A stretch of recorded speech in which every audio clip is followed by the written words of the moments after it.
Hey there, history lovers and insomniacs. Tonight, we aren't just brushing past the velvet curtains of ancient scandal, we're stepping through them. Welcome back to The Drowsy Historian, where your late-night thoughts get tangled in silk sheets, marble columns, and the kind of whispered secrets emperors hoped would never make it past the palace gates. You've heard of emperors, sure. You've heard of orgies and golden goblets and corrupt senates. But you probably haven't heard about this. A floating pleasure palace the size of a modern cruise ship, drifting silently on a volcanic lake, built not for war, not for trade, but for pleasure. Yes, that's how Rome wanted to float into history. Let's rewind the candlelit reel of time and land ourselves somewhere around 37 CE, just outside of Rome.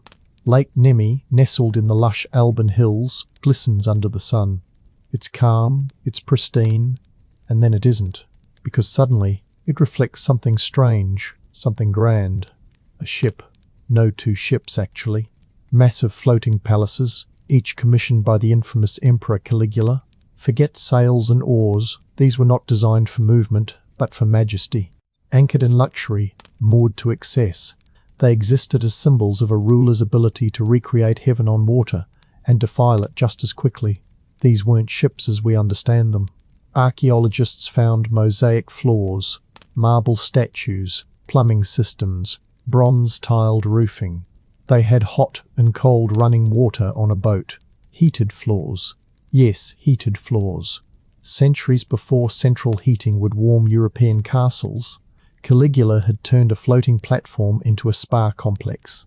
And then there were the bedrooms, or rather, the entertainment suites, furnished with silk, gold, and perhaps a few things not safe for late-night public radio. But it wasn't just opulence. It was theatre. It was control. These barges functioned like floating stages for Caligula's fantasies, both personal and political. Guests were selected, then transported, then entertained, or humiliated, depending on the emperor's mood. Dinners would blur into orgies, music into screams, and power into pure spectacle. Coins weren't just currency, they were toys. Pliny the Elder would later describe how Caligula would toss gold into the lake just to watch servants die for it. A literal coin toss, except the only winner was the man doing the tossing. And let's talk about what those coins bought. The Roman world didn't divide sexuality the way we do today. Labels like straight or gay weren't relevant. What mattered was who held power and who pretended not to notice. For the emperors, dominance wasn't a preference, it was proof. To be penetrated was to be humiliated. To do the penetrating, even in the most public, theatrical ways, was to affirm your status. In that context, sexuality became a political language. And Caligula?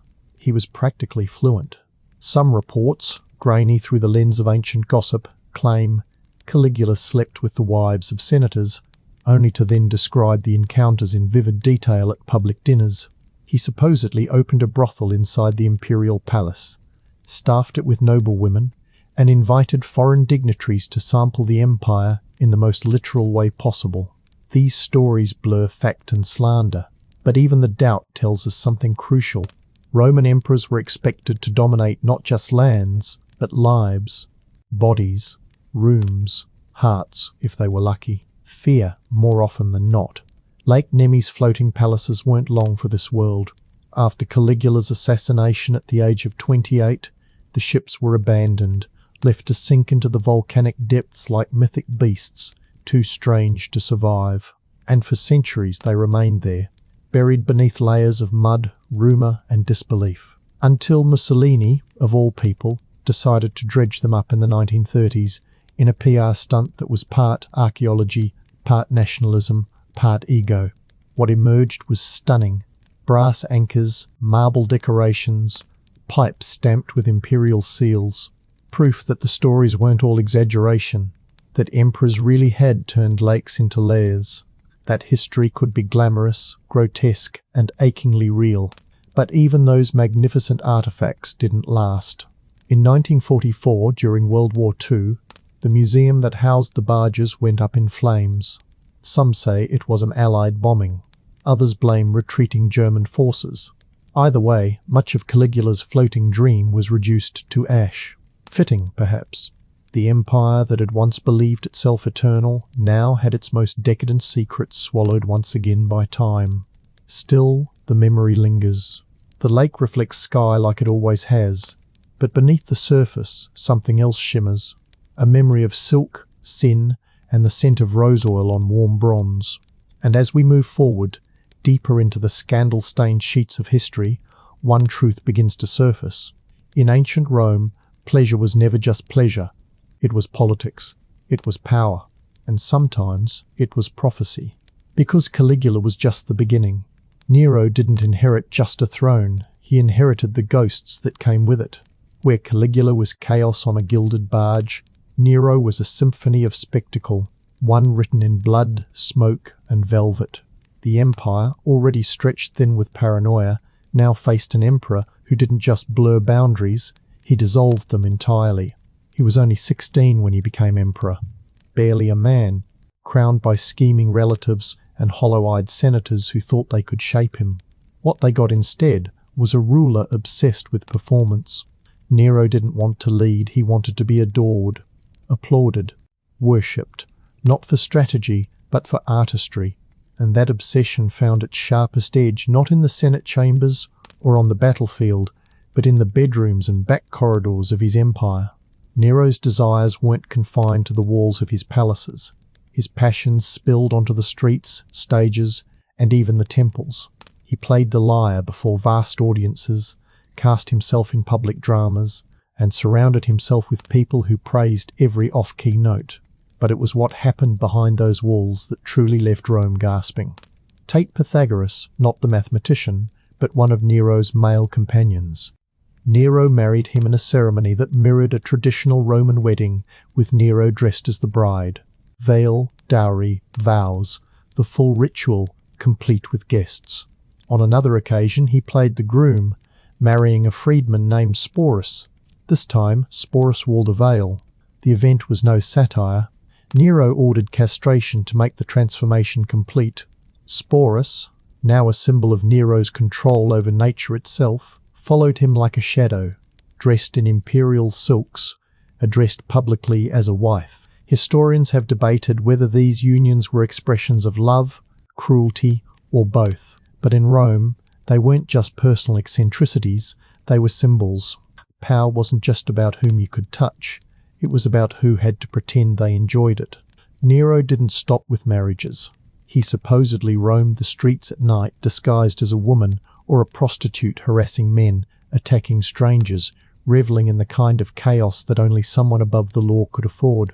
One particularly haunting story tells of Nero dressing up in a wig and slipping past palace guards under moonlight, asking them to guess who he was. If they failed or refused, their lives often ended before morning. But perhaps the most chilling moment came near the end, when Nero's empire began to crumble. When conspiracies buzzed louder than the liars, he found himself deserted. The Senate had turned. The Praetorian Guard, once his personal shield, no longer answered. His once loyal Sporus remained, silent, watching the man who had stripped him of everything spiral toward death. Cornered and unable to summon the courage to end his own life, Nero begged a servant to do it for him. Steel kissed flesh, and history swallowed another myth. His last words, if you believe the sources, were, "What an artist dies in me." Rome exhaled, but his influence didn't disappear with his corpse. The palace walls still held the scent of incense, wine, and something much colder fear. Stories of Nero's nighttime games and marriage rites lingered like the damp after a storm. Even centuries later, bards whispered about him, sometimes in awe, often in disgust. The line between tyrant and tragic performer had blurred beyond recognition. What made Nero terrifying wasn't just his cruelty, it was his calculation. He understood how to use sex, art, and performance not simply for pleasure, but for political alchemy. He knew that the people might mock, but they would never forget. That scandal could become legacy. When Sporus was finally freed from Nero's grip, he didn't return to obscurity. Instead, he was passed around the Roman elite like a cursed relic. Each ruler who came after seemed to view him as some living emblem of Nero's madness. One even forced him to reenact the emperor's death in a grotesque show, repeating the same last words in a performance that surely felt like betrayal all over again. Sporus died soon after, by suicide, or perhaps something quieter, more poisonous.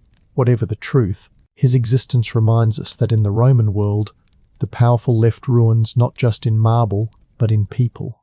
These weren't isolated events. Nero's reign marked a turning point, a moment when Rome's leaders stopped pretending to be virtuous and started using their vices as propaganda. Sexuality became spectacle. The imperial body became performance art. And Rome, torn between admiration and horror, watched, applauded, and sharpened its knives. We like to think of the past as cleaner, simpler, but step too close, and you find something stickier underfoot. Rome wasn't just blood and bricks. It was whispers in silk halls, candlelight cast on bare backs, and the ever-present threat that any moment of intimacy could be replayed on a stage, with the empire as the audience. And as Nero's ashes cooled, that stage only got bigger, because somewhere, on an island surrounded by sea foam and volcanic rock, another emperor waited, one who traded music for silence, but whose appetite, if the rumours hold any truth, dwarfed them all. The empire moved on, as empires do. Senators shifted alliances, generals claimed loyalty, statues changed names. But the island of Capri, perched like a jagged tooth in the Tyrrhenian Sea, stood still. It had always been beautiful. Cliffside villas, blue-green water, grottos so clear they seemed to glow from beneath. But under Emperor Tiberius that beauty began to rot. The marble remained, but what happened behind it turned the island into a myth wrapped in horror. Tiberius had once been a soldier, a commander who hated the spotlight. He ruled reluctantly at first, always seen as the shadow of Augustus. But something changed after years in power. Maybe it was grief, maybe disillusionment, or maybe it was the realization that absolute control meant never having to explain anything to anyone. Whatever the reason, by the time he reached his 60s, Tiberius retreated from Rome entirely, abandoning the capital and setting up his imperial court on Capri. He called it a retreat. But it wasn't for meditation, and it certainly wasn't retirement. The stories began quietly, mostly from servants, slaves, and the occasional senator brave enough to speak after too much wine. At first, it was just whispers, unusual guests, nighttime screams, the sense that people went up to the villas and didn't come back the same. Then came Suetonius, the ancient biographer whose love of scandal made him a kind of proto-tabloid writer. He didn't hold back, and what he recorded, whether truth or exaggeration, painted Tiberius not as a ruler, but as a predator. According to those accounts, the emperor filled his palace with young boys and girls, chosen for beauty, silence, and submission. He called them his minnows, a word that should have been sweet, but instead reeked of possession. These children weren't just decorations. They were trained to entertain, punished if they didn't, and rewarded in the strangest, most perverse ways. Figs dipped in honey, soft silks, temporary affection. It was a twisted version of parenting, if parenting required cruelty. In one corner of the palace, a private pool was supposedly designed not for bathing, but for watching. Tiberius would recline, drink in hand, while his minnows performed for him. Games of innocence turned into rituals of dominance. There's a particular image Suetonius describes that has clung to historical memory like mildew. Young boys trained to nibble and serve him underwater, like sea creatures.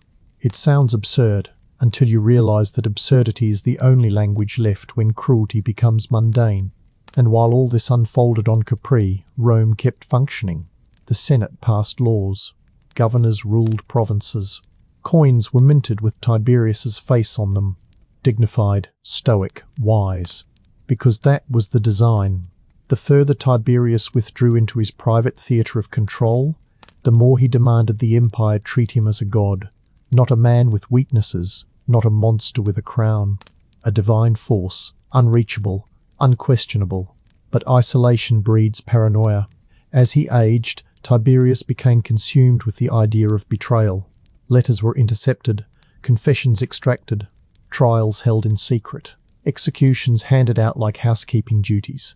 Even his closest advisors became suspects. The most notorious among them was Sejanus, the commander of the Praetorian Guard. For a time, Sejanus was almost a co-emperor until he fell from grace. Tiberius had him strangled, his body tossed down the Gemonian stairs in Rome, where dogs and beggars tore it apart in public. Tiberius watched all this unfold from Capri, reportedly unmoved. And yet, despite everything, he ruled for more than 2 decades. The empire did not collapse.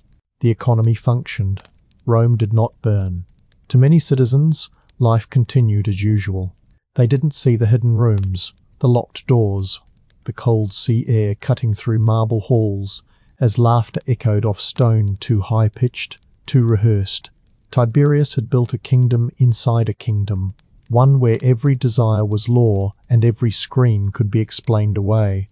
The tragedy wasn't just what he did, it was how easily he was allowed to do it, because by the time he died in 37 CE, his crimes, if you even believe the darkest accounts, had already been absorbed into the structure of power. The Senate offered a brief sigh of relief. His successor, Caligula, arrived with promises of new light. No one quite realized they were trading cold cruelty for flamboyant chaos. Still, the island remained. Capri, with its postcard cliffs and turquoise bays, didn't speak. The grottos glowed. Tourists came. Historians debated. But the rock remembers.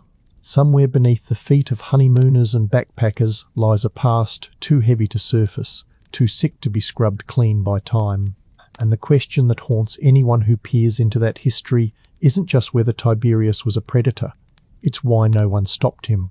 What followed the death of Tiberius wasn't peace, not a return to sanity, or even an effort at redemption. It was performance. Under Caligula, under Nero, under Domitian, emperors kept bending the private into the political, the intimate into the public stage. Each one reached for control, not just over land and law, but over how affection itself was defined. And yet, like a pause in the storm, there came a moment. One emperor who didn't just perform affection. He mourned it. Hadrian, the man with a beard in an age of clean-shaven rulers, built cities with symmetry, traced constellations with philosophers, and travelled more than any emperor before him. He reimagined the Roman frontier not as a line to be feared, but a wall to be understood. He didn't hide from Greek influence, he embodied it. And among the most enduring traces of Hadrian's reign isn't a law, or a statue, or a victory, but a face, Antinous. A boy of Bithynia, barely past adolescence when he entered Hadrian's orbit.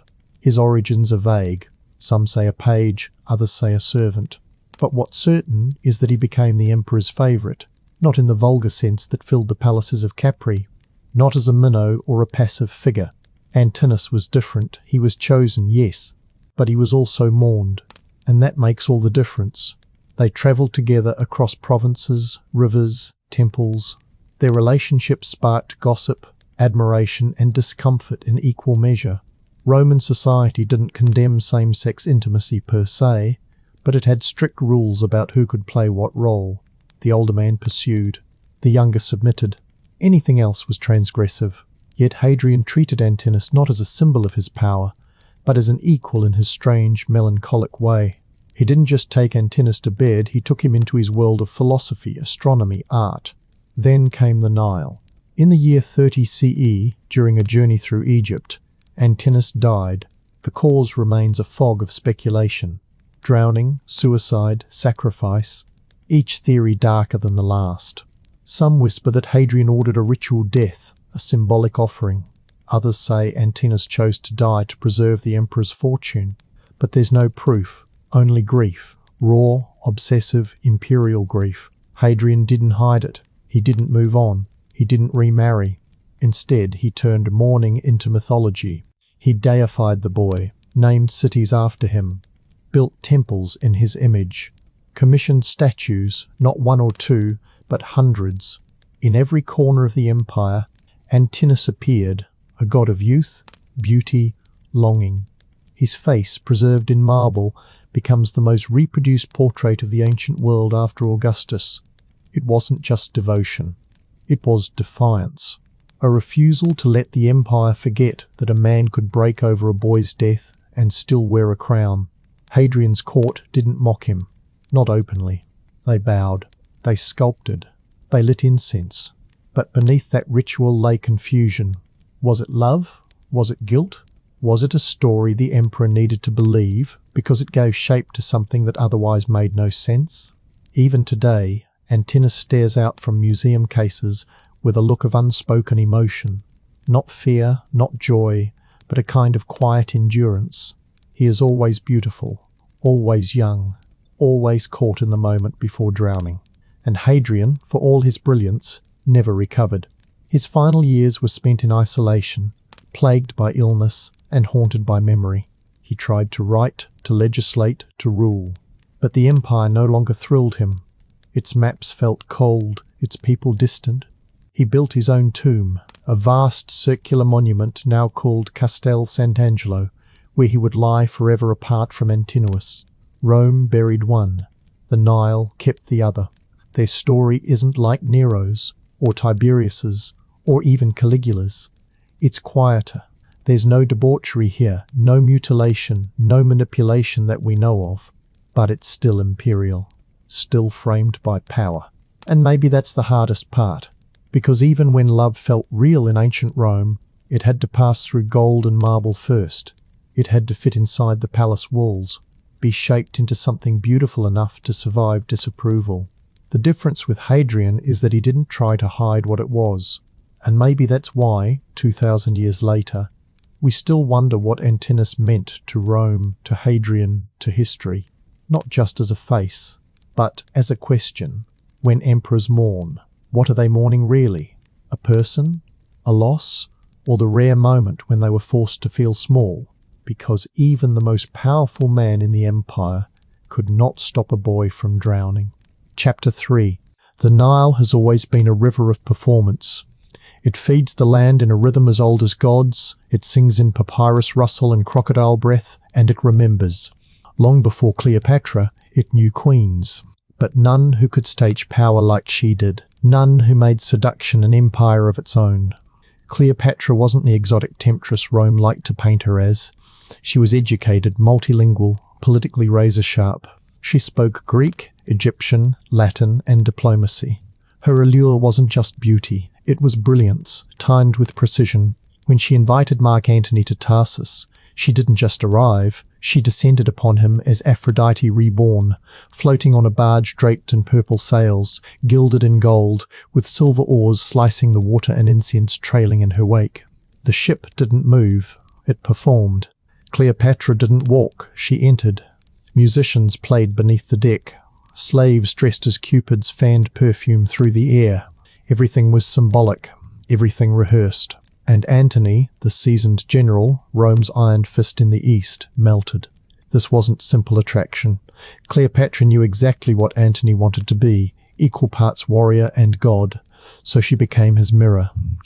They drank together, played games, made bets, and wove a fantasy where Rome didn't own Egypt, love did. Theirs was a public intimacy, a masquerade of indulgence. They called themselves Dionysus and Isis, held feasts where the wine never stopped, where the floors were slippery with rose petals. Cleopatra once bet Antony that she could host the most expensive banquet in history. When he laughed, she dropped a pearl into vinegar, dissolved it, and drank it. He had no answer for that.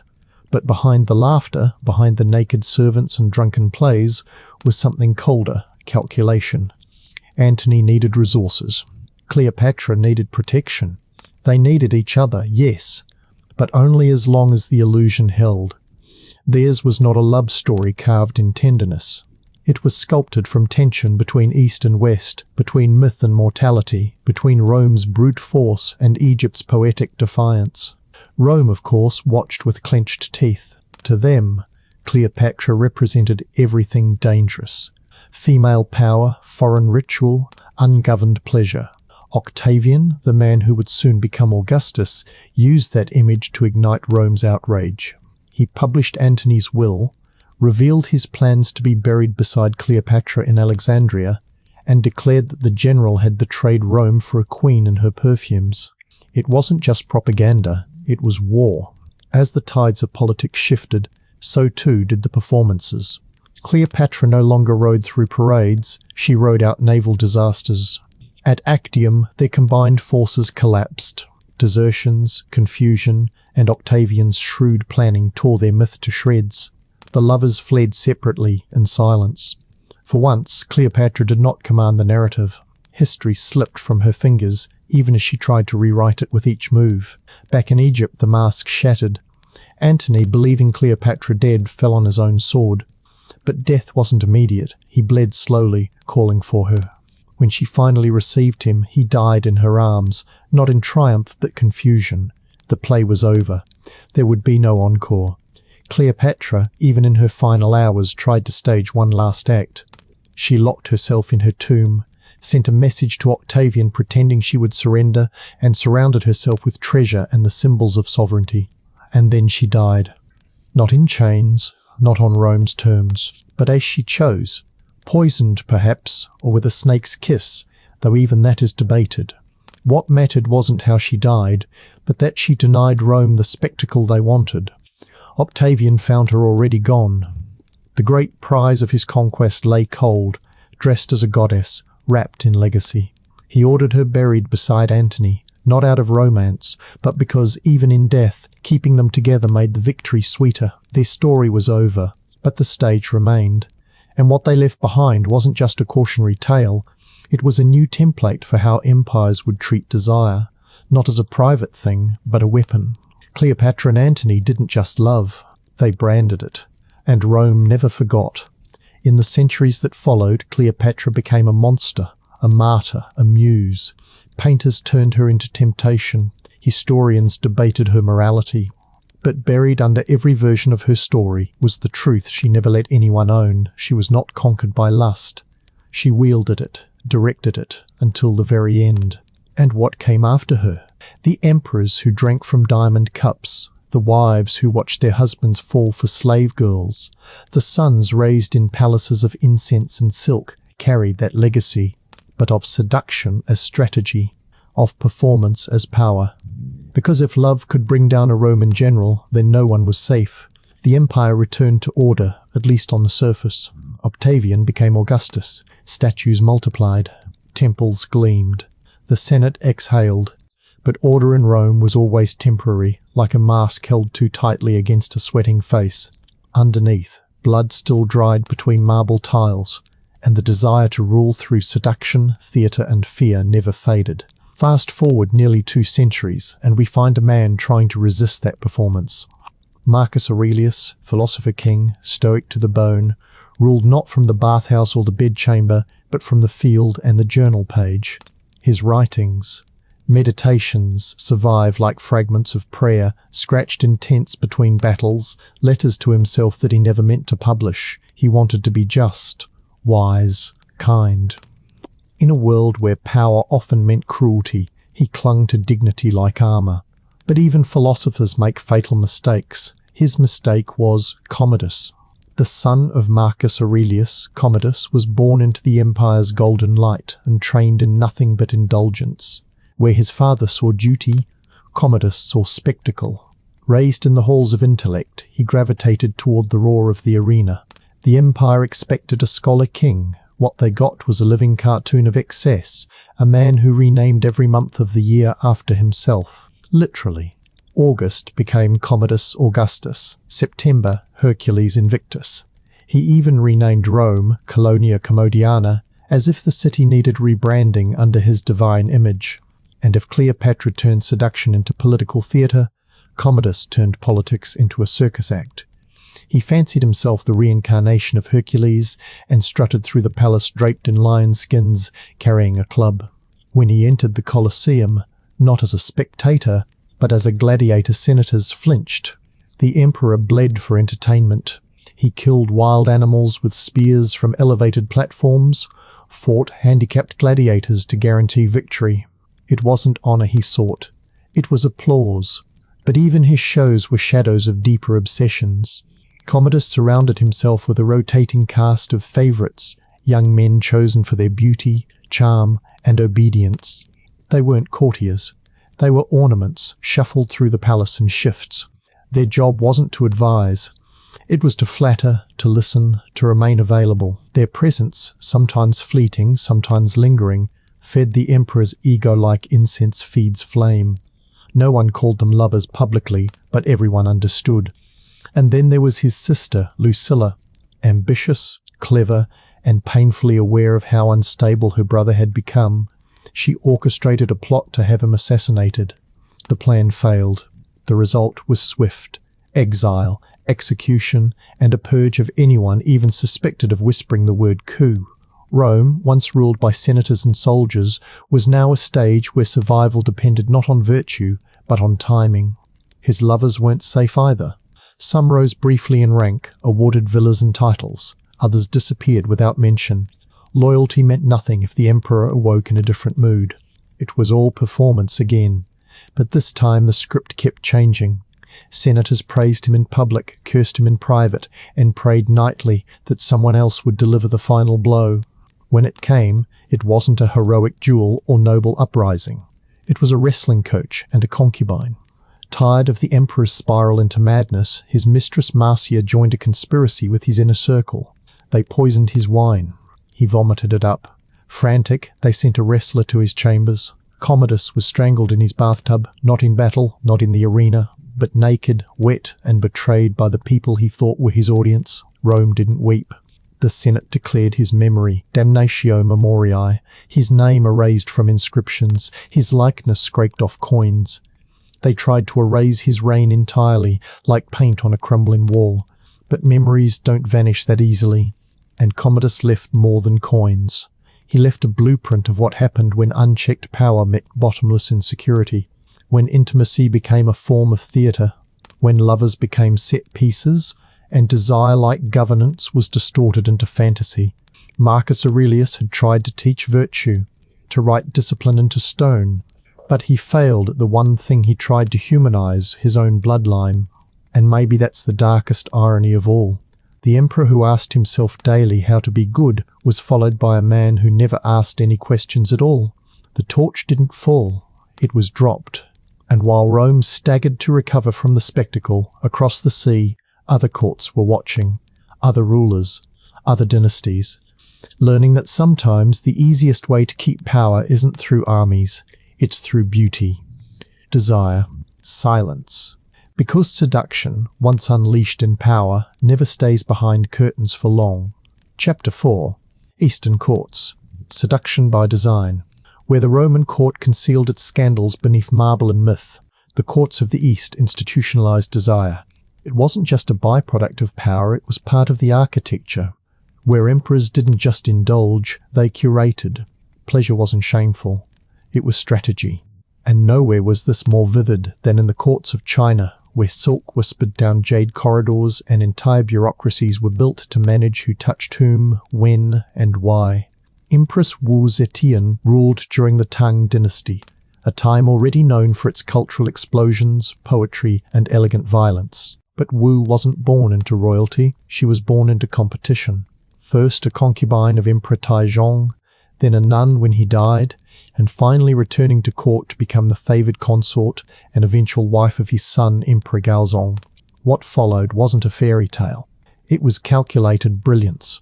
She eliminated rivals with the quiet efficiency of a seasoned general. Whispered accusations of sorcery, mysterious illnesses, disgraced relatives. When her husband fell ill, she ruled through him. When he died, she ruled in her own name. The first and only woman in Chinese history to officially claim the title of emperor. Not empress, not consort, emperor. And she did it with the help of favourites, not just ministers. Men. Two of the most infamous were the Zhang brothers, Zhang Yizhi and Zhang Changjong. Handsome, educated, carefully styled, they were more than companions. They were political tools, wrapped in perfume and poetry. They read to her at night, haked her dress, ran errands, drafted decrees. Some officials whispered that they were lovers, others called them puppets. But Wu knew what she was doing. As they ascended the ranks, so too did her ability to destabilize the old nobility. Men too rigid, too proud, too slow to understand that influence didn't always wear armor. The Zhang brothers became symbols. that the ruler of China could love whom she wished, that power could wear rouge and silk, that the line between intimacy and influence wasn't just blurred, it was gone. Still, there were limits. When Wu aged, the brothers remained young, and youth in court politics is both asset and threat. Eventually, conspiracies bloomed. The brothers were executed in a coup. Wu was forced to abdicate. Her reign, though extraordinary, ended not with revolt from the people, but from her own court.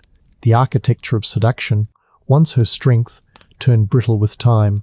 But the East had other palaces. Further south, and centuries later, another empire flourished, one of feathers and stone, blood and honey, the Aztecs. Their capital, Tenochtitlan, shimmered with canals and temples, marketplaces and music. At its centre sat the emperor's private world, a pleasure garden called Tetzcoatzingo. Unlike the shadowed corridors of Rome, this paradise wasn't hidden, it was sacred. Montezuma II ruled with divine authority, claiming lineage not from men, but from gods. His garden wasn't just for leisure, it was a living altar. Dedicated to Tlaloc, the rain god, and Xochipilli, god of love and art, it pulsed with symbol and scent. There were terraces carved from stone, aqueducts carrying spring water from miles away, and baths for ritual cleansing. Flowers bloomed not randomly, but in designed patterns, each petal selected for meaning, not beauty alone. And then there were the companions. Young men and women, gifted by regional rulers, trained in song, dance, etiquette. Their presence was political. Shared bed could seal an alliance. A whispered conversation might shift the fate of a province. Some came willingly, adorned in beads and pride. Others came quietly, their consent assumed as tribute to a god in human form. In Aztec culture, desire was cyclical. It began in offering and ended in sacrifice. Those chosen for intimacy could also be chosen for death. A night of divine ecstasy followed by a dawn of divine bloodletting. It wasn't considered cruelty. It was seen as elevation. To please the emperor was to touch divinity. To die for him was to complete the circle.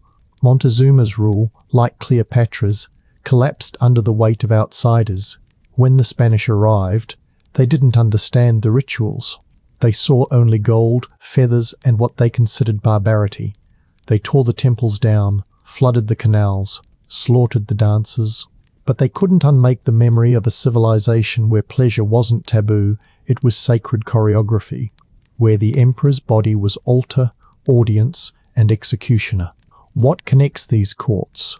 Wu's in Chang'an, Montezuma's in Tenochtitlan, is the understanding that power doesn't just pass through legislation or swords. It moves through touch, through gaze, through the curated silence of a chosen favourite standing beside a ruler while entire empires watch and wonder what did they do to earn that closeness, and what would they give to keep it.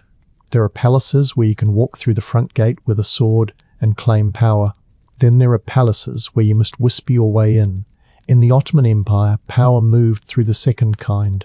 Behind the domes of Topkapi Palace, past the formal court and clattering officials, there was a separate world, the imperial harem, and no matter how many historians tried to reduce it to velvet beds and bathing pools, the harem was never just about pleasure.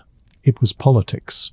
Cloaked in jasmine and silk, the harem was a complex, hierarchical world of women mothers, daughters, wives, concubines, tutors.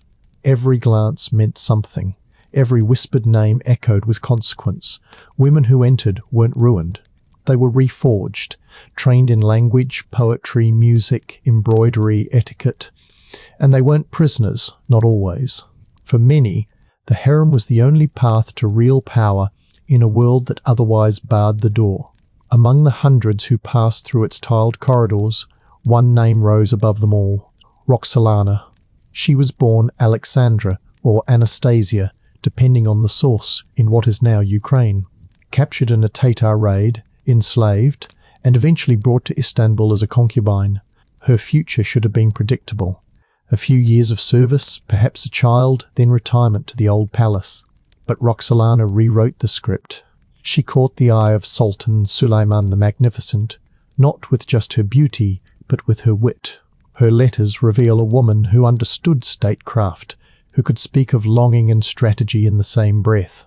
She made him laugh. Think. Wait. She didn't just entertain the Sultan, she advised him. And soon she did something no woman had done in centuries. She became his legal wife. It shocked the court. The Sultan of the world marrying a former slave? It was political suicide, some whispered. But Suleiman didn't care. He moved her into the main palace, gave her influence in council decisions, allowed her to correspond with foreign monarchs. Her signature began appearing on imperial documents. Roxolana wasn't behind the throne, she was beside it, and the empire noticed. With each year, her influence grew. Her sons were elevated, her rivals removed, and her legend, shaped in marble and myth, spread. Western diplomats called her the witch, or the red-haired poison. Others feared she used spells or potions to trap the Sultan's heart. But the truth was simpler, and far more threatening. She was brilliant, and she played the game better than anyone. She understood the harem's power was not in seduction alone, but in memory. A single night might open a door, but only political skill kept it open. She turned allies into informants, converted favours into leverage, protected her children with the kind of ruthlessness usually reserved for battlefield commanders. Even after her death, her influence echoed. Her son Selim II became Sultan. The empire entered what would be called the Sultanate of Women, a century-long period where harem women mothers, grandmothers, wives controlled state affairs from behind ornate screens. Ministers were appointed or dismissed based on whispers through silk curtains. Treaties were proposed and sabotaged in scented chambers. But there was a cost. The more visible women became, the more they were blamed for the empire's troubles. Drought, the harem; rebellion, the harem; a bad harvest, a lost war, a dishonourable treaty somehow, always the harem. Men in the court grew uneasy. Mullahs muttered. Historians, mostly male, began painting the entire era as one of decay. The same women who saved dynasties were rewritten as distractions. Puppeteers with no strings, accused of unmaking an empire through perfume and jealousy. Yet the architecture still stands. Topkapi's harem rooms still glow with light filtered through latticed windows. The walls hold mosaics of flowers, but beneath them stories hum. Hinbaxed, not of endless pleasure, but of negotiations whispered in Turkish, Persian, Arabic, of women who never saw battlefields but orchestrated wars, who wore no crowns yet shaped the future of millions. Roxolana's tomb stands beside Suleiman's, an architectural rebellion in itself, the only consort buried next to a sultan. Her mausoleum echoes with Quranic verses and political poetry. Her presence, even in death, a statement. She was not a mistake, not a moment of madness. She was a monarch by every name but the one printed on coins. It's easy to dismiss power when it wears silk, to call it softness, seduction, weakness. But Roxolana proved that power can whisper and still be heard across continents, that a glance from behind a lattice can wound deeper than any blade, and that sometimes history is not rewritten by soldiers or scholars, but by a girl who once arrived in chains and refused to stay kneeling. Chapter 5.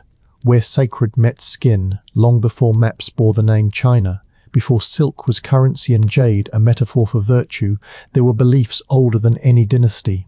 Taoism, emerging from the forests and caves of ancient mystics, whispered that life was not to be conquered, but balanced, that the body held the keys to immortality, and that in every exchange of breath and sweat and longing, there was something sacred, something cosmic. By the time the Han emperors began building palaces that kissed the sky, these beliefs had fused with politics. Taoist sages were invited into courts not just as healers or scholars, but as architects of vitality. And at the heart of it all was one promise, that the right practices, the right partners, the right mixtures could cheat death. The emperors listened. They gathered concubines not only for beauty, but for energy. Hundreds, sometimes thousands, of young women selected not merely for their faces, but for their astrological harmony, their pulse, their ability to restore balance. These were not simply lubbers, they were vessels. The emperor, it was believed, was the human reflection of heaven. His health dictated the fate of the realm. and to stay healthy, he had to absorb yin essence, the feminine force, through sexual congress. But here's the catch, he couldn't climax. The goal was not release, but absorption. He was to draw in the energy, not expend his own. Each encounter was choreographed, timed, sometimes supervised. There were scrolls, diagrams, manuals, lists of positions that weren't about pleasure, but preservation. Sex became sacred exercise, discipline cloaked in silk. Some emperors embraced it with reverence, others with greed. The most infamous was Emperor Ai of the Han dynasty. Young, intelligent, fragile in health, he became obsessed with preserving his vitality. When sex failed to deliver eternal youth, he turned to elixirs, alchemical concoctions made of gold, mercury, powdered jade, tonics said to ignite the spirit. And they did for a while. Ai glowed with unnatural vigor, his eyes wild, his appetite endless. But slowly he withered from the inside. His skin grew pale, his mind erratic, his breath shallow. By the time he died, the court whispered not of illness, but of poisoning by immortality itself. He wasn't the only one. Emperor Wu of Liang, centuries later, believed his path to transcendence required isolation. He locked himself in temples, denied himself food, drank mercury laced with herbs, and meditated in fever dreams. When he died, his body glistened with sweat that smelled like rust, and his pupils had clouded into dull glass. His priests insisted he had ascended. The physicians, quietly, called it a toxic overdose. Yet despite these deaths, the ritual never faded. Sex remained central to court life, not as indulgence, but as medicine. The emperor's schedule sometimes included nightly visits, assigned by court officials, ranked by age, origin, and compatibility. Concubines were examined for spiritual alignment. Some were visited once, never again. Others became obsessions, named, dressed, serenaded, painted. But love was never the point, until one emperor broke the rule. He fell, truly fell. Not for a 1,000-year scroll, not for an immortal serum, but for a single woman. She wasn't chosen for balance. She wasn't the best match on paper, but her presence silenced him, her laughter cut through ceremony. And when she died, suddenly, inexplicably, he locked himself away, refused counsel, let the court rot around him. And when asked why he wouldn't see new concubines, why he wouldn't take the essence he needed to live, he said only, "What use is heaven without her?" History didn't record her name, only his madness. The same paradox unfolded across other empires. In India, the temple courtesans, devadasis, served gods and kings alike. Their dances weren't just art, they were offerings, sacred movement wrapped in sensual devotion. To touch a devadasi was to risk blessing or destruction. Kings lavished them with gold and feared them in equal measure. But when desire became divine, boundaries blurred. Temples became palaces, palaces became rituals, and the lines between prayer and performance, between holy union and hedonism, dissolved in candlelight. The emperors who drank mercury, who recited mantras mid-embrace, who counted breaths instead of kisses, they weren't fools. They were dreamers, terrified of death, convinced that within the folds of flesh and the weight of longing there was a secret door to eternity. But that door didn't open. It closed slowly, with each lover forgotten, with each tomb sealed, with each elixir swallowed and each heartbeat missed. And in the end, the emperors who feared aging most often died the youngest. Because no matter how sacred the intention, the body remains mortal, even if the legend outlives it. Before he was Akhenaten, he was Amenhotep IV, a prince of Egypt, born into gold and granite, destined to follow the gods as his ancestors had for centuries. But Amenhotep was not content to follow. He was restless, strange in posture, strange in mind. His features, even in statues, curve with ambiguity, hips wide, face long, eyes too large. Historians have argued over the cause. Was it genetic illness? Was it symbolic art? Or was it something far more intentional? He didn't just change religion, he incinerated it. Within the first few years of his reign, Amenhotep declared that the great pantheon of Egyptian gods, Ra, Osiris, Horus, Isis, were no longer valid. In their place, he raised one solitary symbol, the Aten, the visible sun disk. Not a god with arms and stories, but light itself, a circle, a radiance, a force that nourished all and judged none. He changed his name to Akhenaten, effective for the Aten, and began a campaign to remake Egypt in its image. He wasn't content with renaming temples. He built a new capital entirely, Akhetaten, horizon of the Aten, in the middle of the desert. He dragged priests, artists, scribes, and nobles from Thebes, forcing them to follow him into this new world, a place without shadows, a city of devotion carved out of sand and sheer will. And at the center of this world always was the Aten, but not far behind always was someone else, Nefertiti. She wasn't just a queen, she was a co-ruler. She appeared in art the same size as Akhenaten. She performed rituals, offered sacrifices, kissed the rays of the Aten alongside him. Their relationship wasn't hidden behind palace curtains. It was sung, carved, painted. They touched cheeks in public. She sat on his lap in council. Their daughters danced beside them in sunlit courts. To the outside world it seemed more than love. It seemed equal, divine, rebellious. But beneath that ideal, something deeper moved. Akhenaten's art didn't show war. It showed intimacy. He is painted holding his children tenderly, kissing them, cradling their small bodies like a man who had nothing to prove. It shocked traditionalists. Pharaohs were supposed to appear mighty, eternal, half-stone themselves, but Akhenaten bared his chest, soft, elongated. Some sculptures even show him with the shape of breasts. His body became a canvas for something fluid, something unnameable. And in the heart of that blurred identity stood the Aten, pouring rays down in hands that offered life to both king and queen, always with a loop of Ankh, at the end life itself, descending through light, through touch.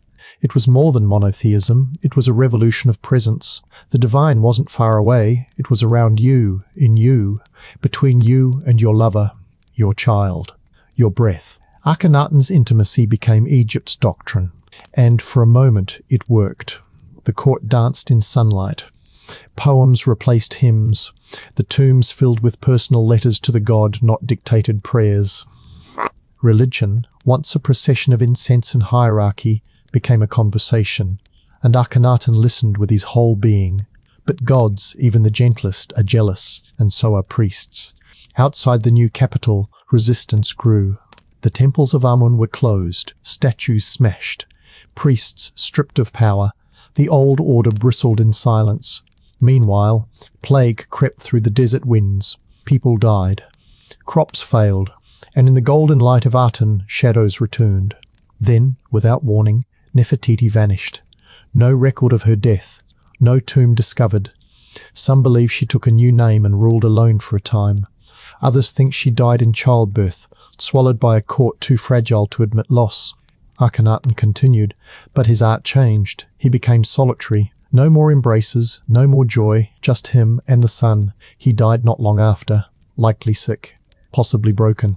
His successors, first Smenkhkare, then the boy king Tutankhaten, later renamed Tutankhamun, quickly abandoned everything. Akhetaten was evacuated. The statues were torn down, the temples restored, the Aten erased, and Akhenaten's name chiseled out, defaced, forbidden. Yet pieces remained. In the ruins of Amarna, shattered lintels still show sunrays kissing human skin. Crumbling frescoes show laughter, affection, vulnerability, things most pharaohs never allowed themselves to be remembered for. Akhenaten, in his softness, dared to humanize a throne forged in conquest, and for that the world labeled him mad. But what if he wasn't? What if he simply saw love, not just between rulers and their people, but between bodies, as divine? Not as something to hide behind silk or to weaponize through politics, but to offer like an open palm beneath sunlight? If so, his legacy isn't in his downfall. It's in that small carved image, half buried by sand, of a king's lips pressed against a child's cheek, and a god watching, not in judgment, but in light. Chapter 6. Charlemagne. Charles the Great was not born a lover. He was born a sword. When he came to power in 768, the world around him was fragmented, blood-soaked, half forgotten by Rome, and held together by fragile alliances. He wasn't interested in pageants or perfumes. He wanted unity. Christendom, an empire worthy of old marble, but built with Germanic muscle. And yet, behind the chainmail and the crusading zeal, behind the campaigns against Saxons and Avars, there was a man who kept women close. Closer than most kings would ever admit.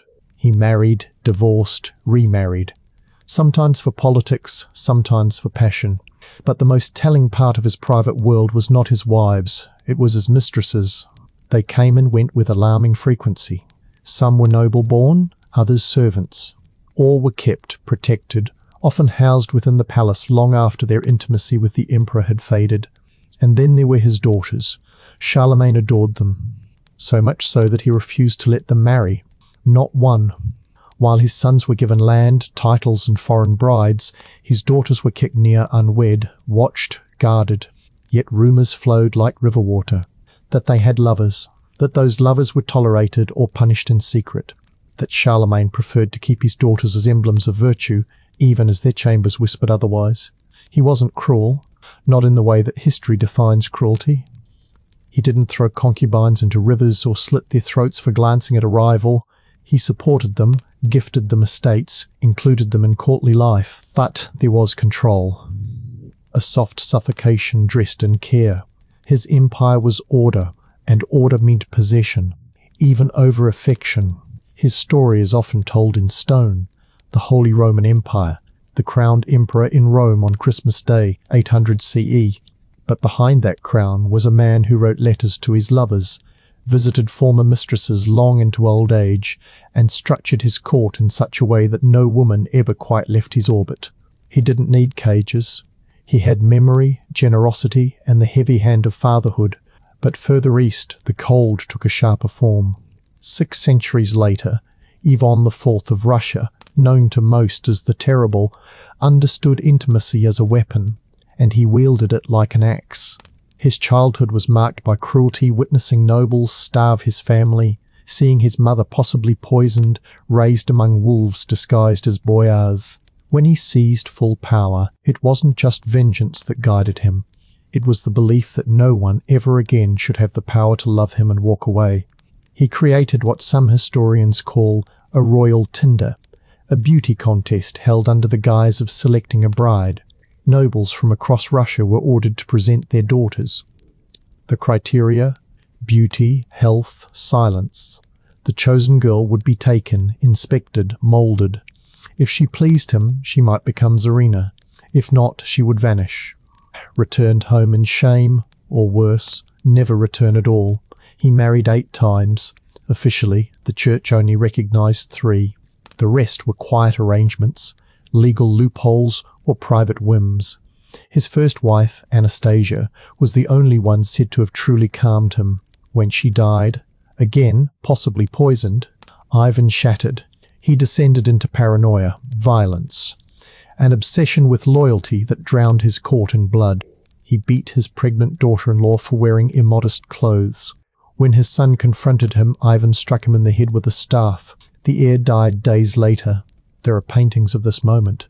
Ivan cradling his son's limp body, eyes wild with disbelief and regret, as though he didn't realize his hands held more than power. They held consequence. His court became a place of whispers and tremors. Lovers were watched. Servants disappeared. His final wife, Maria, is said to have committed suicide or been murdered after a banquet argument. The official cause, appendicitis. The truth buried under silence.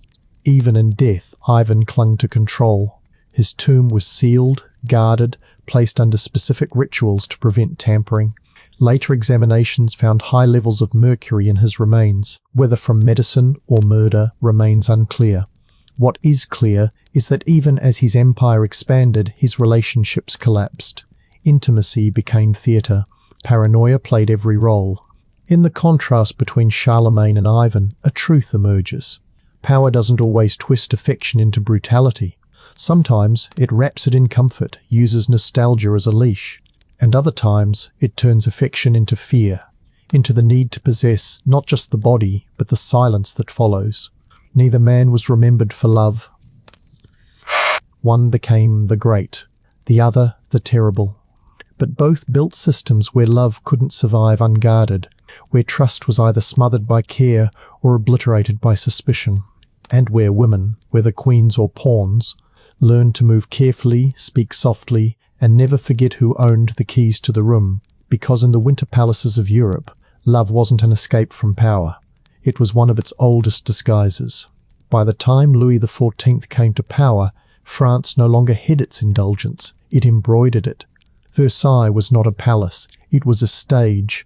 Each corridor, every doorknob, every choreographed bow became part of a performance where the king sat at the centre like the sun, unmoving, untouchable, and radiantly watched. Here, power wasn't imposed with violence, it was seduced into obedience. Louis didn't whisper in corners, he kissed openly, bestowed titles to mistresses, gave wings of the palace to favourites. He understood that if a courtier's eyes were fixed on his love life, they weren't plotting rebellion. His affairs weren't private sins. They were statecraft, masked in lace. There were many. Louise de la Vallière, gentle and devout, was the first to warm his bed and soften his pride. She bore him children, gave him affection untouched by politics, and slowly faded when newer fascinations arrived.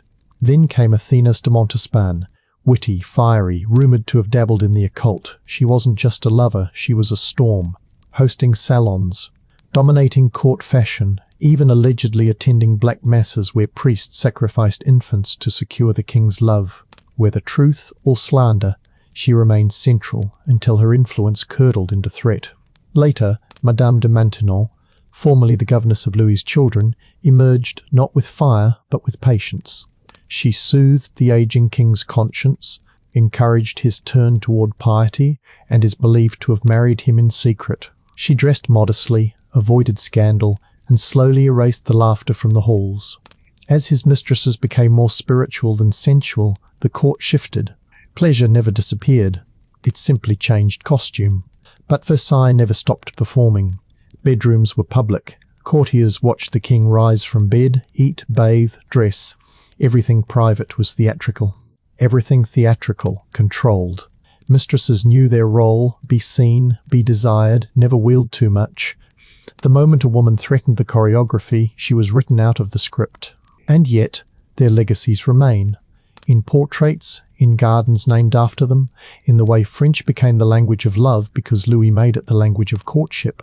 But further north, a woman would inherit this legacy and twist it into something far more dangerous, far more enduring. Catherine the Great, her name alone sparks fire. Not just because of her rule, or reforms, or conquests, but because of the horse. The rumour that she died while attempting intimacy with a stallion is one of history's most persistent lies.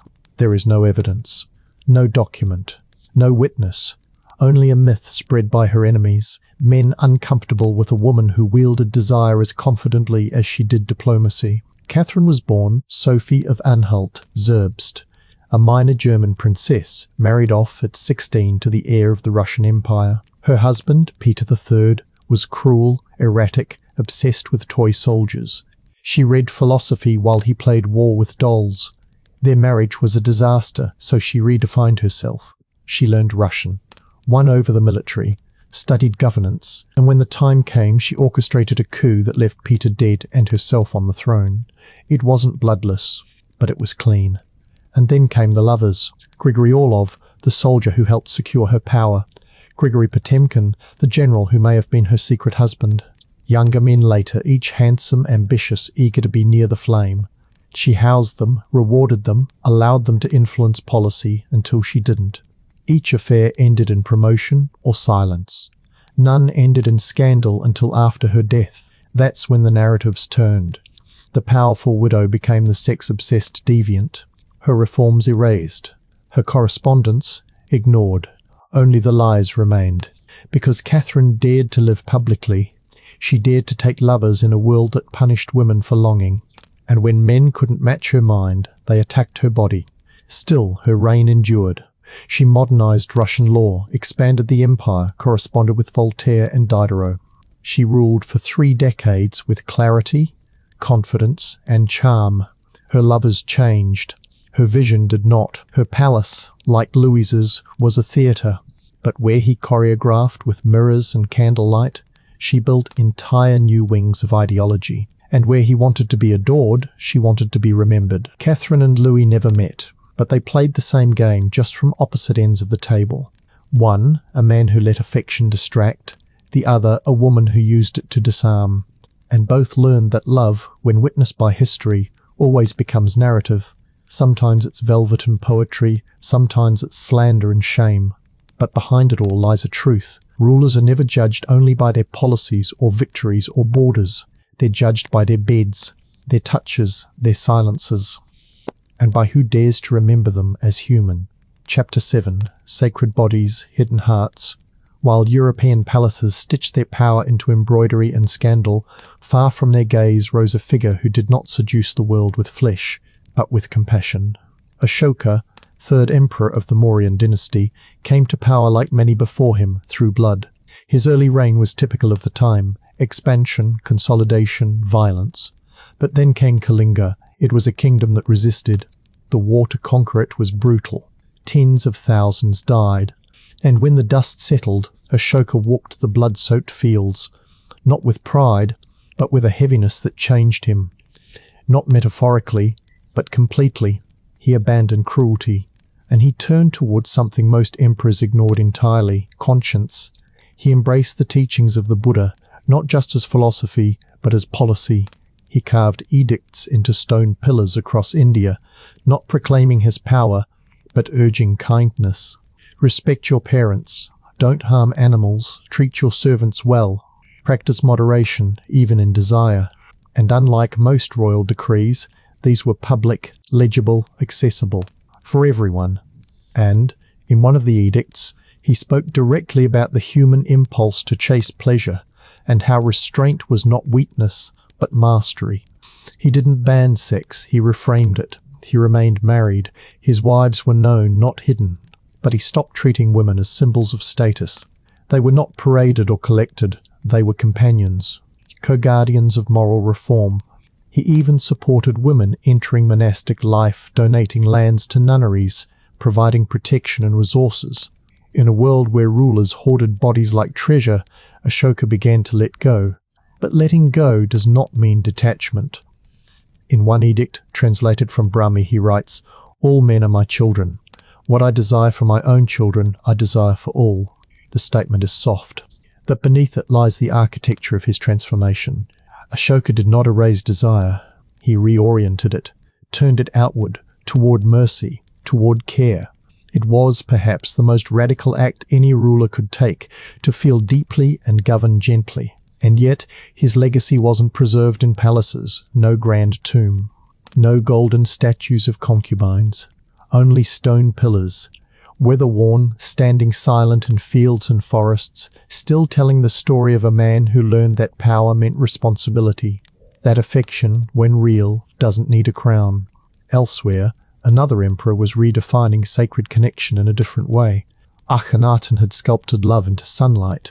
But now we come to a man who took that same vulnerability and focused it on a single human being.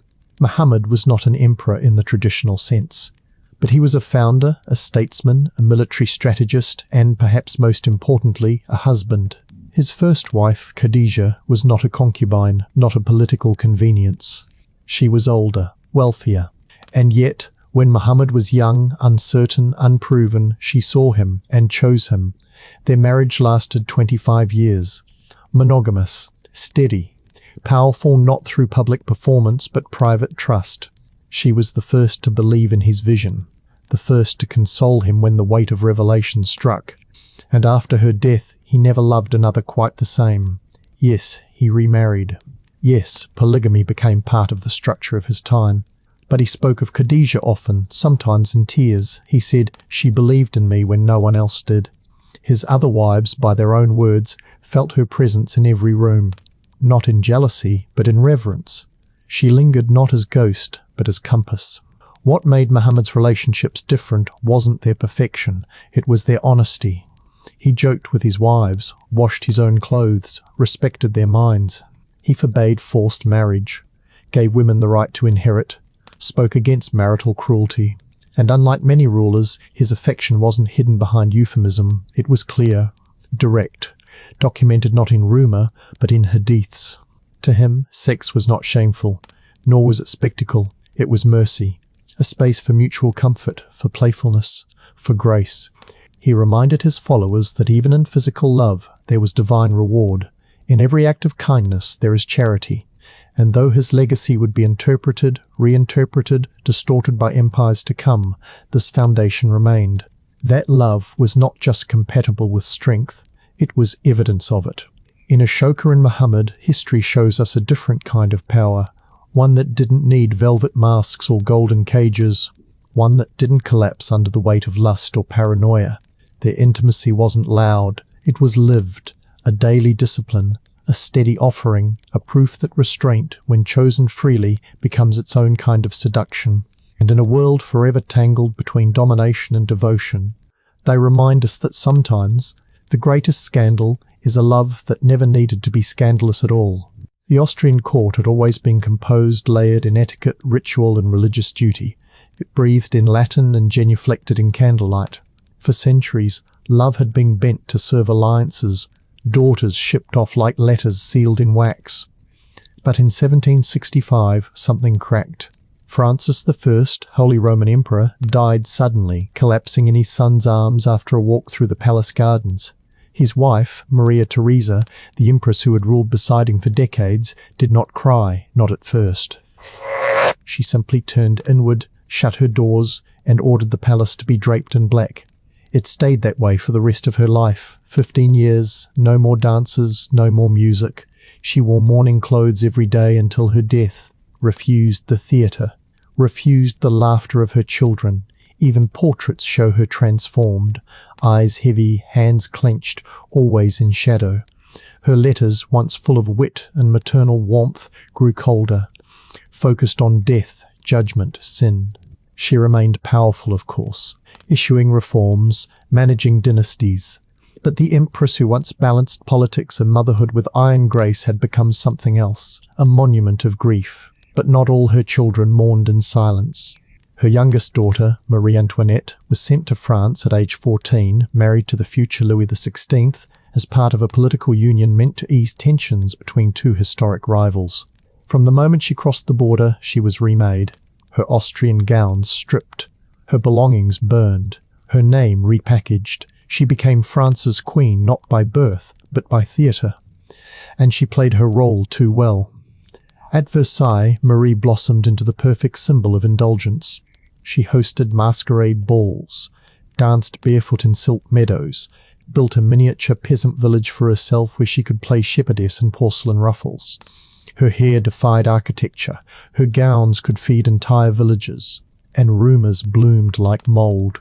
She was called a foreign agent, a nymphomaniac, a woman who bathed in milk while her subjects starved. None of it was completely true, none of it completely false. She was young, bored, unsupervised, and worshipped beauty in a court addicted to performance. But her real scandal wasn't perfume or diamonds, it was absence. For years, Marie Antoinette failed to produce an heir, and in the tightly wound politics of monarchy, that was worse than any affair. The king, shy and likely suffering from a medical condition, avoided the issue. The court did not. Gossip grew teeth. That she preferred women, that she seduced guards, actors, anyone but her husband. When she finally did bear children, the whispers only shifted tone. Were they truly of royal blood? Was she still loyal to Austria? Did she care for France at all? As revolution neared, the fiction around her became more powerful than the facts.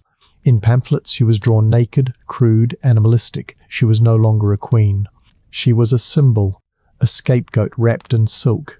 Her final days were not spent in palaces, but in prison. And when the guillotine dropped in 1793, it didn't just end a life, it ended a mythology. The notion that queens could be adored for decadence died with her.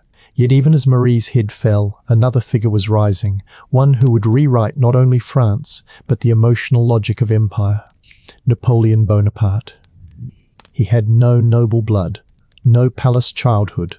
He was artillery, not aristocracy. Yet through sheer brilliance, ambition, and war, he seized France and crowned himself emperor. Not crowned by a pope, but by his own hand. And at his side he placed the woman who had once been the mistress of a guillotined revolutionary, Josephine. She was older, experienced, widowed, and unlike the porcelain puppets of court, she understood power. She understood the language of seduction, how to wear perfume like armor, how to let silence speak louder than vows. Napoleon was entranced. He wrote letters from the battlefield soaked in desperation. A kiss upon your heart, and much lower still. He obsessed over her absence, her affairs, her scent. But Josephine had her own scars. Her first husband had been executed. She had watched the revolution eat its own. She knew that survival required flexibility, that love was not enough. And when she failed to bear Napoleon a son, she knew what came next. He divorced her. Not because he stopped loving her, but because the empire needed an heir. He married Marie-Louise of Austria, sealing the same kind of alliance his enemies once brokered. She gave him a son, but she never had his heart. That belonged to Josephine, even in exile. He sent her letters, he sent her flowers. After her death, he reportedly carried a locket with her portrait and a clipping of her hair. At night, defeated, sick, broken in a distant land, he whispered her name, not Marie-Louise's. And in that whispered name lies the contradiction of emperors, that they build nations with fire, but mourn with ashes. Their power consumes continents, but their longing still folds into paper and perfume. For Maria Theresa, love ended in mourning. For Marie Antoinette, it ended in myth. For Napoleon, it ended in exile. And for all of them, intimacy was not the absence of power. It was the cost. Chapter 8. Title: The Sultan's Gift. She arrived with no name worth recording. A girl from Ruthenia, present-day Ukraine, captured during a Tatar raid, stripped from her village, and marched across Stepan River bound for Istanbul. There, in the heart of the empire, she was renamed Hurrem, meaning the cheerful one. But history remembers her by another name, Roxolana. In a palace where hundreds of women were trained to serve, please, and eventually vanish, she refused to disappear. The imperial harem was a world apart, a gilded cage for some, the hidden school of strategy for others. Girls selected for beauty and obedience were brought from across the empire, Circassian, Georgian, Greek, Persian. They were taught language, music, calligraphy, poetry, and above all, discipline. Their bodies were not their own, their futures uncertain. But within that uncertainty lay possibility, for the few who knew how to see it. Roxolana saw it. She didn't rely solely on her beauty, though it must have been striking. What she offered Suleiman the Magnificent was something rarer, intelligence that made itself invisible when needed and unforgettable when shown. She amused him, challenged him, soothed him. While others flattered, she conversed. And soon she was no longer just a favoured concubine, she was a presence. For centuries, Ottoman sultans did not marry. The practice preserved political neutrality. A sultan might father dozens of children with many women, but none held legal power. Wives could sway courts. Concubines were temporary. That was the rule, until Roxolana broke it. Suleiman married her. The court erupted in scandal. The janissaries whispered. The viziers murmured. But the sultan didn't flinch. He moved her into his personal quarters, gave her influence in state matters, allowed her to correspond with foreign monarchs. And slowly she began to shape the empire from the inside out. She wasn't coy about it. She built public works, baths, schools, hospitals under her own name. She advised Suleiman on charitable law. She intervened in international diplomacy. Her letters to the King of Poland were written not as a subject, but as an equal. Roxolana was no longer just a harem girl. She was a political actor, and she never apologized for it. But her rise wasn't without cost. The harem, while secluded, was rife with intrigue. Her greatest rival was Mahidevran, mother of Suleiman's eldest son. As Roxolana bore more children, the stakes climbed. Ottoman succession was never based on primogeniture. It was survival of the fittest. Sons of different mothers were rivals by design. And the mothers? Strategists with everything to lose. Roxolana maneuvered carefully. She secured alliances within the palace, gained the trust of key eunuchs, slowly edged Mahidevran out of favour. The end was brutal. Mahidevran's son, Mustafa, once heir apparent, was executed under Suleiman's orders, likely at Roxolana's urging. She wept publicly. But the throne moved closer to her own blood. Her son, Selim, became sultan, And with that, Roxolana's transformation was complete. She had arrived in chains. And yet she died as Valide Sultan, the most powerful woman in the Ottoman Empire. Her tomb, still standing in Istanbul beside Suleiman's, is not tucked behind a mosque or hidden in the shadows. It's center stage. Built in her image, carved with floral motifs and Quranic verses, it radiates confidence. She didn't ask to be remembered, she built the memory herself. But her legacy wasn't just carved in stone. Roxolana opened the gates to an era known as the Sultanate of Women, a period in Ottoman history where royal mothers, sisters, and wives exerted immense influence. They became regents, patrons, builders, and negotiators. They shaped treaties, directed wars, elevated and destroyed viziers. And all of it began with her. She proved that power doesn't always arrive with fanfare. Sometimes it enters barefoot, veiled, and smiling. And when given no path forward, it creates one. Many tried to reduce her to a manipulator, a sorceress, a seductress. Western travellers called her a harlot queen. But those insults reveal more about the people who wrote them than the woman herself. They couldn't imagine a woman being powerful unless she'd cheated, unless she'd cast a spell. Roxolana cast no spells. She simply played the game with a vision far clearer than those born to palaces ever imagined. And while her story could have ended in tragedy, it didn't. She died peacefully, respected, fulfilled. A partner to a sultan, a mother of an empire, a name that outlived both. Because the greatest revolution isn't always loud. Sometimes it whispers through silk, weaves through law, and sleeps beside the man who once ruled half the known world, only to rise and reshape it while he's dreaming. The Pacific was not a void, despite how early maps drew it. It was a network of worlds, a constellation of cultures spread across blue, each island singing its own story.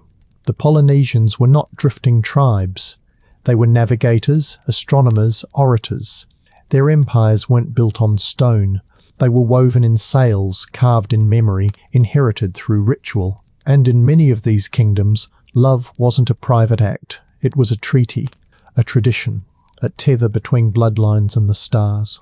To understand love in the Pacific royal courts is to understand that sex was not shameful. It was sacred. It was performed with intention, governed by layers of tapu rules of spiritual cleanliness, status, and consent. A chief's touch was political. A queen's embrace could realign the future of a clan. And unlike the hidden concubines of other empires, here the lovers of a ruler were part of a public story. Take the case of the Ali Inui, the high chiefs of ancient Hawaii. Their power came not just from conquest or charisma, but from genealogy. Divine ancestry was everything. Royal siblings often married each other not for lust, but to concentrate mana, the spiritual force believed to reside in people, objects, and places. A child born from such a union carried the highest rank possible. The union wasn't scandalous. It was sacred engineering, a decision made to strengthen the bloodline, to protect the island.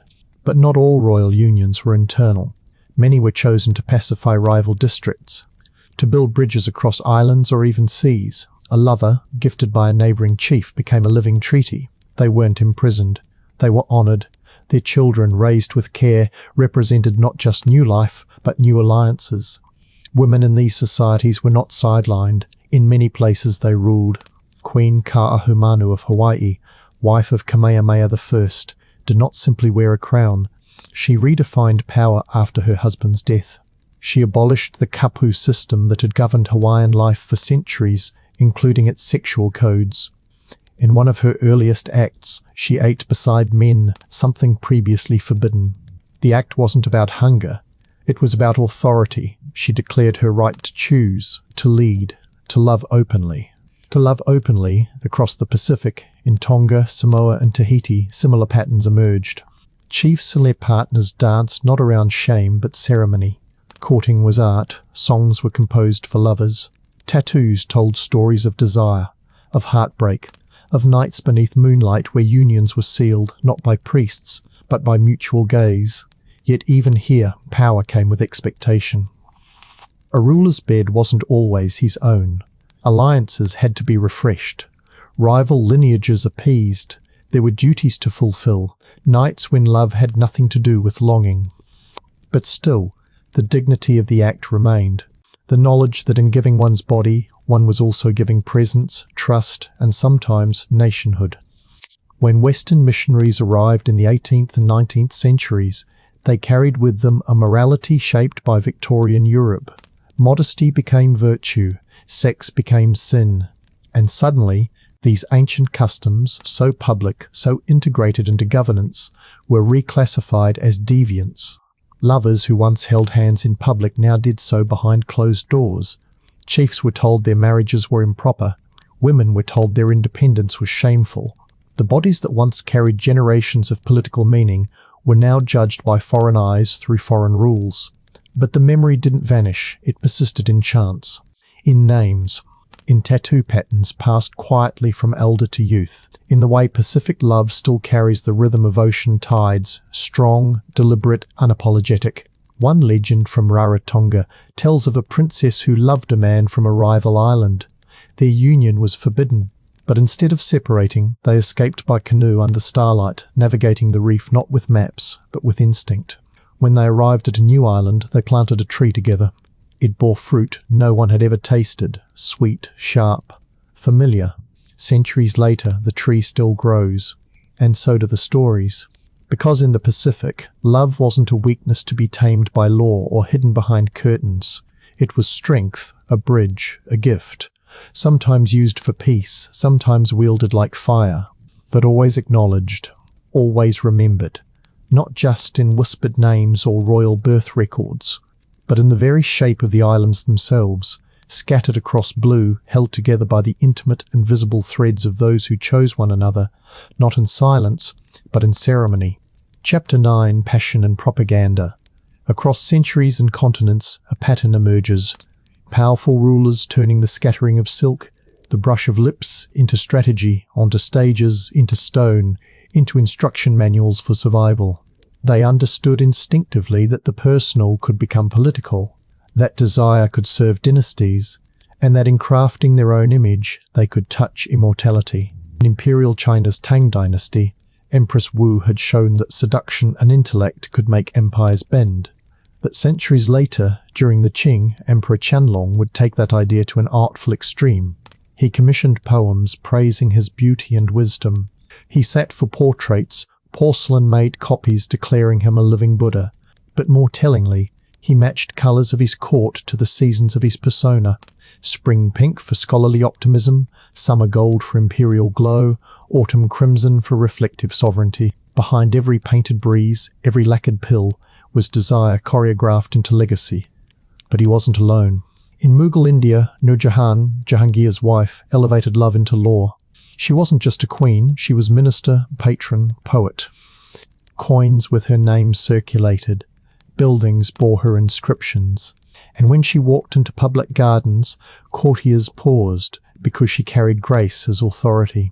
Her marriage to Jahangir wasn't just affection, it became the emblem of an empire that celebrated feminine power as strength. Then there's Shah Jahan, who chiseled his grief into marble after Mumtaz Mahal's death.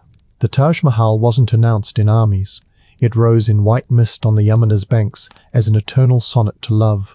Thousands laboured, architects, masons, poets, and with every carved verse, every glowing dome under moonlight, Shah Jahan made grief both monument and message. His legacy would now be served by romance, not just rule. Half a world away, Japan's shoguns found similar truth in legend and intimacy.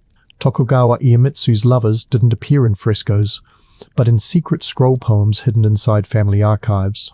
Generals recited them to soothe tense alliances or send warnings. A well-placed phrase about a flower petal drifting in candlelight could signal truce or prove loyalty. The emotion was private, but the power was public, because in that world the coded sentiment moved armies. In colonial Brazil, empires collided by force, but love, real or constructed, became survival. Dona Maria I, Queen of Portugal, reigned through letters to her son in Brazil, acting as matriarch, monarch, and mourner. She never visited her colonies, yet her image grew there. Statues, portraits, palaces named after her. When she descended into madness, these icons tethered her heart to a land where her loneliness became legend. Closer to home, in Mexico's Aztec lineage, Montezuma's successors used ritualized eroticism as public theater. The palace gardens, Tetzcoatzingo among them, weren't just about lavish textures and perfumes. They were performance. Courtiers watched the ruler's chosen companions dance by water and marble, and the world knew these women weren't mere pleasures. They proclaimed the ruler's divine favor. The sexuality of the court became ritual theater, and everyone understood its meaning. Across Native American nations, too, there were leaders, women and men who shaped alliances through ceremonial unions and courtship songs. Some marriages were strategic, others were mythic, but consistently, desire was more than intimacy. There was identity. What the world saw in words and ritual, history often misreads, but the people felt it. A love that built bridges between tribes, between worlds. Time and again, history tends to reduce rulers to their conquests, their armies, their kingdoms. But here, across optics and oceans, a deeper truth emerges. Rulers commissioned monuments not just of stone, but of longing. They built love into law, into portrait, into poem. Because they understood something fierce, even when your empire fades, the drama of desire, scandal, devotion, grief can echo longer than armies or archives. They believed they had built their dynasties on desire, but it's lust's unpredictability that can unravel them. This is a journey through those public dramas where the seduction meant to shape legacy became the very force that dismantled it. Through political decay, cultural backlash, or self-destruction. Consider the court of the Kievan Rus, where an extravagant prince arranged marriages as currency. But courtiers whispered about the bride who danced through winter nude, or the queen who whispered poetry to foreign envoys. Rumours of infidelity and intrigue eclipsed treaties, and within a generation, matrimony that once united regions fractured them whole, reducing alliances to ghost stories. Go east, to Japan, where one man turned eroticism into ideology, Yukio Mishima. First, a luminous young writer, Mishima explored repressed longing and repression in Confessions of a Mask, crafting a coming-of-age around hiding one's truth beneath a facade of normalcy, sexuality, and identity cloaked in societal expectations. Wikipedia pen, as he aged, Mishima strove to perfect his body, turning literature into physical spectacle, bodybuilding, modeling, and acting. He became a living sculpture, beauty made flesh but brittle. The New Yorker Engelsberg ideas, that aura drew a following. He founded the Tatenokai, a private militia sworn to restore reverence to the Emperor Wikipedia. He injected homoerotic aesthetics into nationalist politics, making desire an instrument of identity, ResearchGate politics and rights review. To some, his act blended art and extremism. To others, it was a dangerous elegy for lost imperial grandeur. His final performance was beyond anything he had written. On November 25, 1970, he stood before a military headquarters, delivering a manifesto, then committing ritual suicide, seppuku, in the vein of samurai. It was public, theatrical, and complete, making queer history Wikipedia the New Yorker. A mythification of his own death, a conflation of love, nationalism, and artistry that left no legacy beyond catastrophe. Mishima's passion became his downfall, but he was not alone. In Mughal India, Emperor Jahangir's marriage to Nur Jahan initially elevated the Queen's status, but gossip soon became dangerous. Accusations of nepotism and manipulation swirled. The Queen's artistic flair and influence that had once reinforced his empire's grace now drove wedges between courtiers and the crown. In Ming Dynasty China, Emperor Wanli's affection for consort Ling grew legendary. She bore few heirs, yet he indulged her endlessly, ignoring court and empire. Factions formed, eunuchs schemed. Without focus, revenue dropped. Insecurity rose. His love story turned into the undoing of governance. In more recent centuries, figures like Marie Antoinette and Napoleon exemplify how intimacy and rumour can reframe history. Antoinette's lavishness was fueled by boredom and survival. The legend of her broken love exile, myth, martyrdom, grade from candlelit luxury to martyrdom under the blade. Napoleon's heart clung to Josephine even after political motions pulled him away. Their devotion outlasted his empire, echoing in exile through portraits and letters. Yet behind that love, ambition, and betrayal brewed until even affection became a memory, experienced across waters and years, not walls and vows. Each of these stories, Mishima, Noor Jahan, Wanli, Antoinette, Napoleon, faced the same danger. Desire elevated them, but when consecrated publicly, it exposed vulnerabilities. The body politic cracked when passion became parody or threat. Intimacy detached from strategy became scandal. This is the final curtain, rulers discovering that when people love you, or when you allow them to, humanity becomes visible. And visibility draws both admiration and accusation. Seduction that once secured kingdoms sometimes summons ruin, because power built on passion can topple with one revelation, one whispered rumor, one broken heart echoed across crowds. Chapter 10. The legacy of desire does not end in the collapse of empires or the downfall of kings. Instead, it lingers quietly, stubbornly, in the whispers of history, reshaped and retold by generations who were never there but claim to know the truth. What happens when private passion becomes public myth? What survives? The facts or the fantasies? As history drags its wounded feet across centuries, it leaves behind not clarity but contradiction. And in that contradiction, memory is born. Look no further than Cleopatra, a woman whose real achievements were eclipsed by seduction tales spun by Rome, whose life was reduced to a lover's footnote despite ruling Egypt during one of its most politically tumultuous periods. She spoke 9 languages, governed strategically, negotiated with empires, and fought for her dynasty's survival. But all this is often forgotten in favour of her romances with Julius Caesar and Mark Antony. Why? Because desire makes for better stories.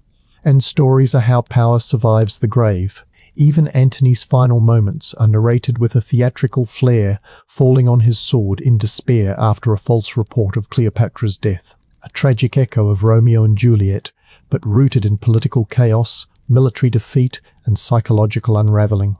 Theirs was a doomed union shaped by ambition, pride, and imperial overreach. But it lives on as love, because the heart softens what the crown cannot defend. Desire simplifies the complexity of power. It gives us a human doorway into a world we cannot otherwise grasp. When we study Charlemagne's legacy, we rarely speak of his concubines or his obsessive grief after the death of his daughter Bertha, who was possibly also his lover, a suspicion that medieval chroniclers carefully veiled but never fully denied. The silence around these emotional wounds is louder than denial. Even the records that do survive are warped by time, religion, shame. But that's how memory is made. Uneven, edited, painful. Or take the Abbasid caliphs, whose harems became fabled in both Islamic poetry and European imagination.